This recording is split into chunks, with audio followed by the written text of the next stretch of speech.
नागपुर जिले के Mauda bus stand में यात्रियों के लिए कोई भी सुविधा नहीं है। यहां से हर दिन सैकड़ों लोग अपने काम के लिए नागपुर और भंडारा जाते हैं, लेकिन बस स्टैंड पर उनके लिए मूलभूत सुविधा भी नहीं है।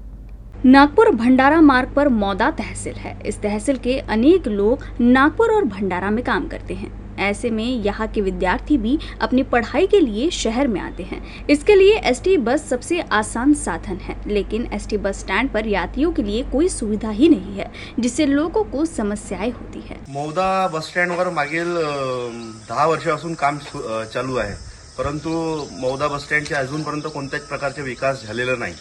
या ठिकाणी बस स्टँडच्या मधोमध मोठा खड्डा पडलेला आहे, ज्या खड्ड्याला अजूनपर्यंत बुजवलेलं नाही। इथे सार्वजनिक सुलभ शौचालयाची कोणतीच व्यवस्था नाही आहे।